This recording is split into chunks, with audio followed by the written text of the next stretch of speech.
Merci à toutes et à tous pour ces applaudissements. Je veux d'abord commencer mon propos par, et c'est bien normal, remercier les électeurs, celles et ceux qui nous ont apporté leur voix à la faveur de ce second tour.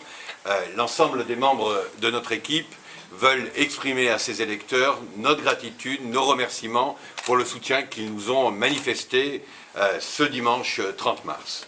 Je veux remercier, vous comprendrez, c'est un remerciement personnel, je veux remercier tous les militants, tous les sympathisants qui se sont mobilisés pendant des mois durant cette campagne électorale, qui ont apporté tout le meilleur d'eux-mêmes pour nous permettre de mener une belle campagne, j'y reviendrai dans un instant, et nous permettre de porter notre message et notre projet. J'ai également une expression de gratitude à l'égard des 48 membres de la liste que j'ai eu l'honneur de conduire au premier tour comme au second tour.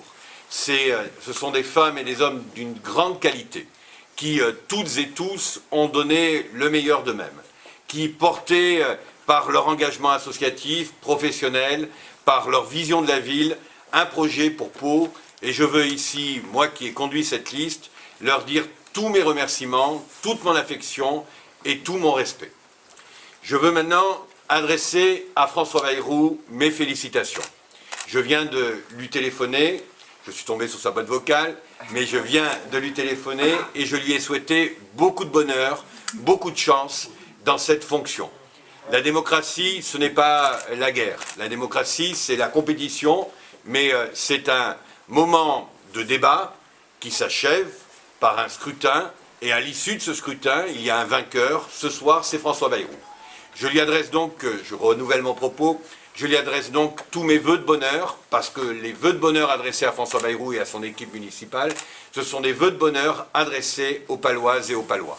Je souhaite la plus grande prospérité à cette ville que j'aime, que nous aimons, et qui doit pouvoir, pendant les 6 ans qui s'ouvrent, dominer ses difficultés et rencontrer des succès. Je veux maintenant m'adresser aux Palois, leur dire d'abord, soyez exigeants.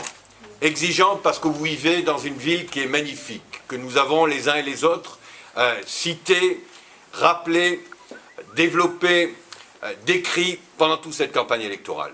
Pau a des atouts considérables. Elle a des difficultés, mais elle a des atouts considérables.